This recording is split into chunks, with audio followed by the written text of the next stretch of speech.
Hello everyone, welcome back to my channel. আজ class 7-এর অঙ্কুরোদ্গম এই টপিকের উপরে কিছু প্রশ্ন উত্তর তোমাদের সাথে আলোচনা করছি, তো তোমরা সেগুলো দেখে নাও। প্রথম প্রশ্ন কি আছে, অঙ্কুরোদ্গম কি? অঙ্কুরোদ্গম বা জার্মিনেশন হচ্ছে বীজ থেকে চারা গাছ তৈরি হওয়ার যে প্রক্রিয়া তাকে বলা হচ্ছে অঙ্কুরোদ্গম। বীজ কি থাকে? সুপ্ত থাকে। সে সুপ্ত অবস্থা থেকে অর্থাৎ নিষ্ক্রিয় অবস্থা থেকে সক্রিয় অবস্থায় আসা যে প্রক্রিয়া সেটাকে বলা হচ্ছে অঙ্কুরোদ্গম। বীজ থেকে চারা গাছ তৈরি হওয়ার যে প্রক্রিয়া বা প্রসেস সেটা হচ্ছে অঙ্কুরোদ্গম বা জার্মিনেশন। ওকে, নেক্সট দেখো কি আছে, চারা গাছের কাণ্ড তৈরি হয় ভ্রূণের কোন অংশ থেকে? ভ্রূণের কোন অংশ থেকে চারা গাছের কাণ্ড তৈরি হয়? ভ্রূণ মুকুল থেকে। এগুলো আমরা আগে দেখেছিলাম।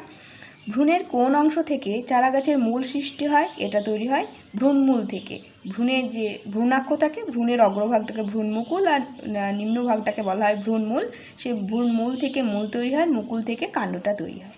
ঠিক আছে, নেক্সট দেখো, মৃদগত বা মৃদবর্তী অঙ্কুরোদ্গম কি?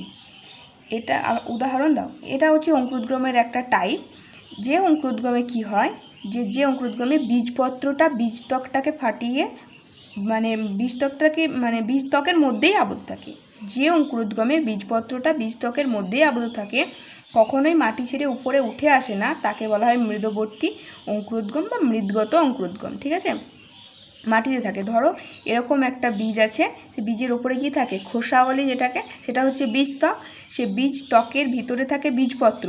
তো সেই বীজপত্রটা যদি ওই বীজত্বকের মধ্যেই থাকে আর এখানেই নিচেই থাকে, তাহলে সেটাকে বলবো এবং সেখান থেকে যদি একটা চারা গাছ বা একটা অঙ্কুর হচ্ছে, কিন্তু এই বীজপত্রটার মধ্যেই থাকছে, বীজত্বকের মধ্যেই থাকছে, তখন সেই অঙ্কুরোদ্গমের যে প্রসেস সেটাকে বলবো মৃদগত বা মৃদবর্তী অঙ্কুরোদ্গম। যেমন মটর, ধান, ছোলা, গম, এগুলো তোমরা দেখে থাকবে। এটাই কি ভেতরের যে অংশটা থাকে সেটা কি কখনো বেরিয়ে আসে বাইরে? তা থাকে না। সেখান থেকে গাছে ভ্রূণ মুকুলটা উপর দিকে, ভ্রূণমূলটা নিচের দিকে যায়, কিন্তু এখান থেকে কোনো অংশ কিন্তু বেরিয়ে যায় না। খোসাটার মধ্যে যা কিছু থাকে খোসার মধ্যেই কিন্তু থেকে যায়, তাই না? তো সেটা হচ্ছে মৃদগত। এরা মাটির উপরে কখনোই উঠে আসে না, বীজপত্রটা। তো এটা হচ্ছে মৃদগত। আর এটার মধ্যে বীজত্বক আর বীজপত্র দুটোই নিচে থাকে। আর মৃদভেদী অঙ্কুরোদ্গম কি আর উদাহরণ কি? মৃদভেদী হচ্ছে এক্ষেত্রে, এখানে ছবিটা দেখো একটু বুঝতে পারবে। এখানে ধরো একটা বীজ রাখা হয়েছে, বীজের এটা বীজত্বক। বীজত্বকের মধ্যে থাকে বীজপত্র।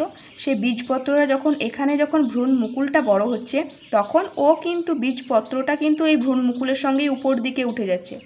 তাহলে এই খোসার ভিতর থেকে বেরিয়ে বীজপত্রটা উপর দিকে উঠে যাচ্ছে, মাটি ছেড়ে উপরে উঠে যাচ্ছে। এইটাকেই বলা হচ্ছে মৃদভেদী অঙ্কুরোদ্গম। ঠিক আছে, তাহলে যে অঙ্কুরোদ্গমে বীজপত্র বীজত্বক থেকে বেরিয়ে মাটির উপরে উঠে আসে, অর্থাৎ ভ্রূণ মুকুলের সাথে উপর দিকে উঠে আসে, তাকে বলা হচ্ছে মৃদভেদী অঙ্কুরোদ্গম।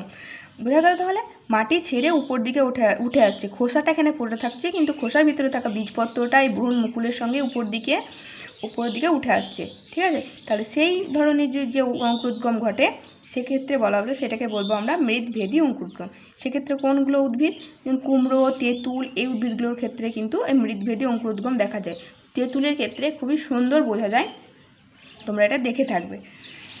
ঠিক আছে, নেক্সট দেখো, অঙ্কুরোদ্গমের জন্য কি কি প্রয়োজন, অর্থাৎ এখানে বলতে পারি অঙ্কুরোদ্গমের জন্য কি কি শর্তের প্রয়োজন, কি কি উপাদানের প্রয়োজন, এসব সমস্ত যা কিছুই দেখ এরকম এই উত্তরটা এটাই হবে। ঠিক আছে, কি লাগবে? জল তো লাগবেই, জল, বাতাস আর উষ্ণতা। একটা নির্দিষ্ট উষ্ণতা দরকার, বাতাস দরকার আর জলের দরকার অঙ্কুরোদ্গমের জন্য। এটা 25 থেকে 30 ডিগ্রি সেলসিয়াস উষ্ণতাতে অঙ্কুরোদ্গম সাধারণত ভালো হয়। ঠিক আছে, সেই জন্য শীতকালে অঙ্কুরোদ্গম কিন্তু ভালো হয় না। এই 25 থেকে 30 ডিগ্রি সেলসিয়াস উষ্ণতায় অঙ্কুরোদ্গমের জন্য একটা আদর্শ উষ্ণতা। নেক্সট, বীজের কোথায় ভ্রূণের জন্য খাবার সঞ্চিত থাকে? এই যে একটা বীজ অঙ্কুরিত হচ্ছে, তখন তো তার খাবার চাই, তার তো শক্তি দরকার। সেই খাবারটা খরচ করে তো তার শক্তিটা আসবে। যে খাবারটা কোথায় থাকে? ভ্রূণের জন্য খাবার সঞ্চিত থাকে বীজপত্রে, বা ভ্রূণের মধ্যে যে শস্য থাকে সেই শস্য অংশে খাবারটা সঞ্চিত থাকে। ঠিক আছে, তো এইগুলোই ছিল অঙ্কুরোদ্গম সম্পর্কিত কিছু প্রশ্ন উত্তর। দেখা হবে নেক্সট ক্লাসে। ততক্ষণের জন্য তোমরা ভালো থেকো, সুস্থ থেকো। Thanks for watching.